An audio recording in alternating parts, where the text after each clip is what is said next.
Hello, everyone. I am Matt Williamson. This episode is brought to you by Live Casino.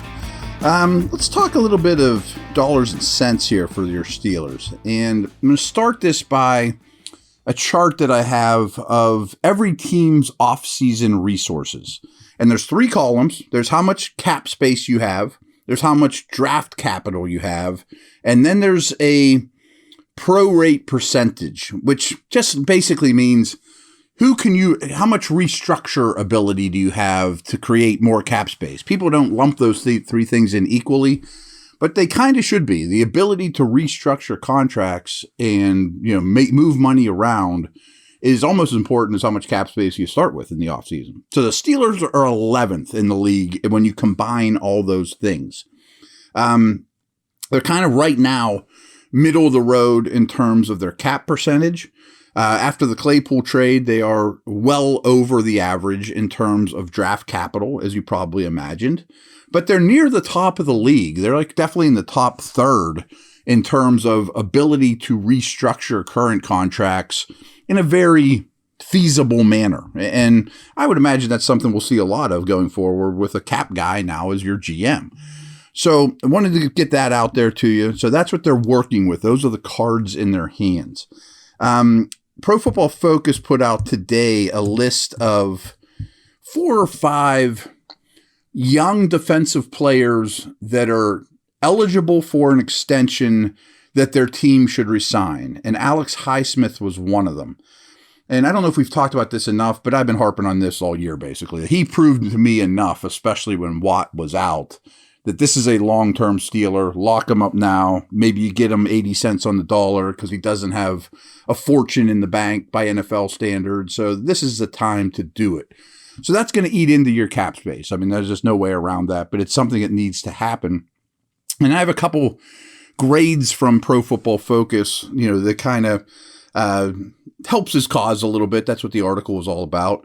So a couple little things here is Highsmith seems to really hit his stride in the NFL, recently posting a career-high 14.5 sacks in 2022.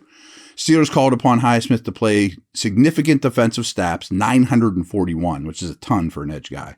And in doing so, he also set a new career high in his overall grade, which is 78 for them, his run defense, 73.3, and total pressures, 55 total pressures this year, to go along with that sack total. And frankly, the film backs all that up. Sometimes I, cite Pro Football Focus and be like, that's not what I'm seeing on film. But I'm absolutely seeing that on film. He's developed a nice rapport of pass rush moves, feel for the game, speed of the game, setting the edge. And then they have a couple of their stats as well. So since 2020, he is their 34th overall ranked defensive player. Since 2020, he has 22.5 sacks. That's 15th most in the league. His defensive grade this past year was 26th in the league. His WAR, wins above replacement, is just, that basically means how much do you bring to the table, was 31st in terms of defensive players. That's WAR since 2020 is 31st for defensive players. That's a 3-year stretch, 2020, 21, 22, 31st most valuable player in the league, basically, of defenders. And then this past year, he was 21st. So I'm not saying he's a big-time player, but he's not just Robin to Watt's Batman. He would be a borderline star for basically any team in the league.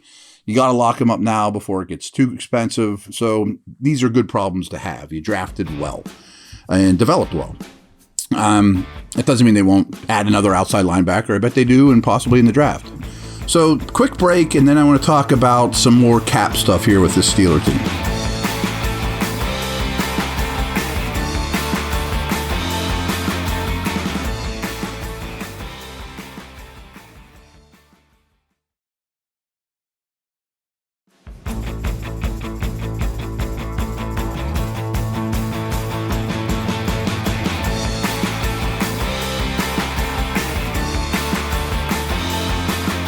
All right, so there have been some reports concerning Trubisky, and I'm talking about some potential release guys here to save up even more cap space.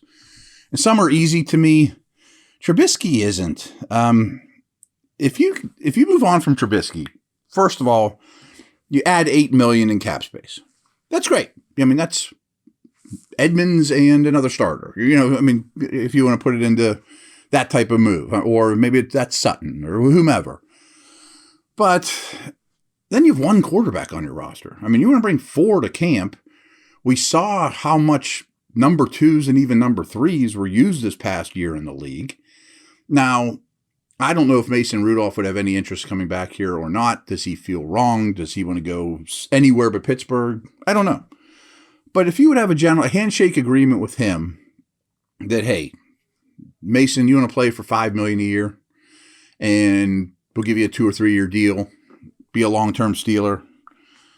Something like that I would be open to. And then you release Trubisky, basically make $3 million in the margins, find some undrafted dude as your third guy. But that's easier said than done too. Like, that's kind of why Ololokon was drafted. It'd be nice if he turned into something that was there that you could say, at least there's a 3 here that's okay. Well, there isn't, so these guys cost money, let alone if you want to go sign Andy Dalton, or I think one route they could take, but these aren't cheap either, is let's get our number 2 quarterback. I don't want to say Josh McCown, but someone that might be a future coach, the Frank Reichs of the world, someone that's been around forever. I mean, Chad Henney's too old, Flacco's too old, but someone that's well into their 30s. Here's a better example, the Batch, Leftwich, Gradkowski type. And those guys didn't mentor a young quarterback. Ben was here.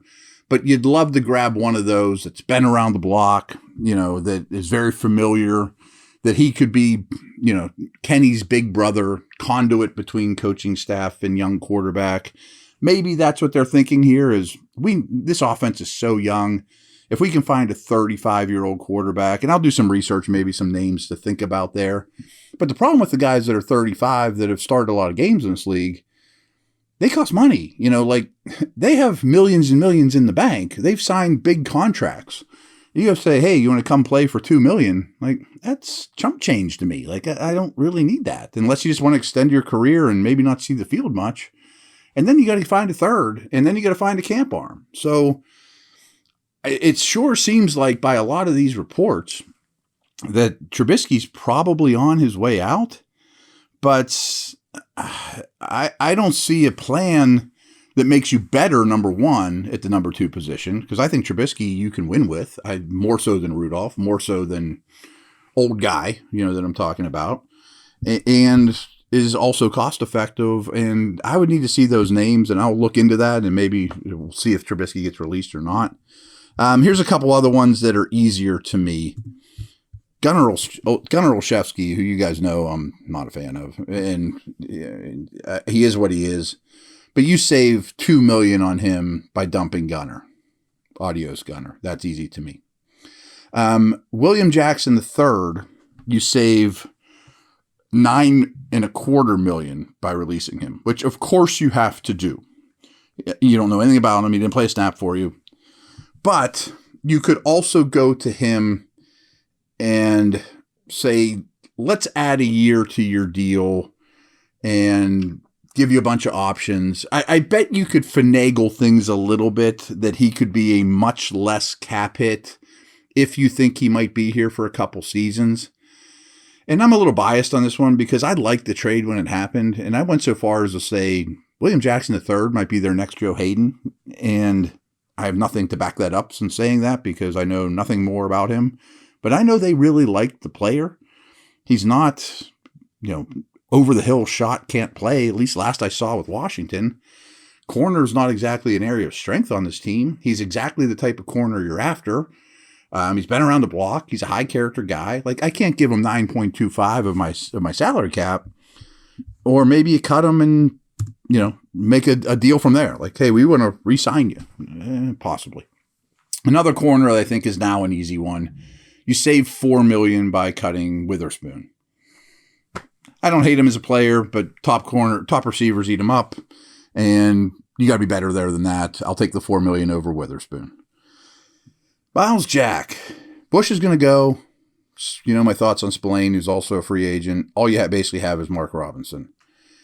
Jack's release would save the Steelers $8 million, which on the surface sounds like, boy, I'll give that money to Edmonds or Long or, and any number of linebackers, which go look at my article last week. I laid out 8 or 12 or so linebackers I want that are upgrades. So give that $8 million to them. Maybe, but you need 2 or 3 of these dudes too. Are you going to sign 2 in free agency and draft a linebacker? I mean, and here's the key with Jack that you and I don't know and no one will tell us, nor should they. How much was injury related, and do they think he can stay healthy? Is he damaged goods? And they must not have thought so when they signed him, because he had injury problems coming out of UCLA. Chronic stuff is what the impression I got. But if your trainer's just like, he had some bad luck when he's here. He played at 50% half the time. He toughed it out. We love him. He's doing all the hard stuff, but he just wasn't right physically this year. Then I think you keep him around, at that cost. And you go back and say, you liked him when he signed him, and you didn't do a lot less to make you think that. But the play on the field wasn't good enough. There was no impact plays. So I tend to think you move on, and maybe it's the same situation where you cut him. He sits out there in free agency for a week. You call him back up and say, hey, you want to sign a 1-year deal for $3 million and put you right back in your old spot, and we'll put different guys around you at linebacker. Maybe. Last nugget, too, talked about their ability to create more cap space. TJ Watt's contract was set up this way on purpose, as was Minkah Fitzpatrick's, as does every team. But those two are very easy to restructure and create quite a bit. I've seen a couple layouts where you can get between like 12 and 13 million in cap space this year very easily by restructuring Watt. You can get around 10 with Fitzpatrick on a very simple restructure. And you do that with guys. The one mistake they did is they did one with Antonio Brown before he kind of went crazy. But you do that with long-term guys that you think are going to be there the duration of the rest of their career, the rest of the contract that you add, years to.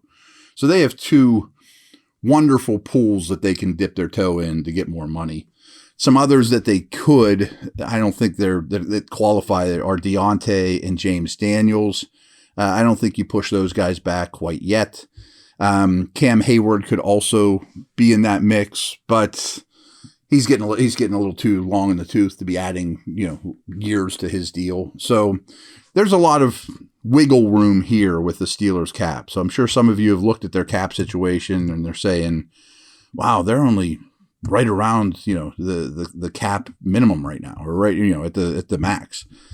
Not really. I mean, some of that's funny money. So they're in good shape. They'll have a lot of resources, as I said. They're number 11 in terms of overall resources to add to their team. They really aren't going to lose anything on offense. They have the ability to keep most of their defensive players if they so choose. So it's going to be a fun offseason. That's a wrap. Over and out.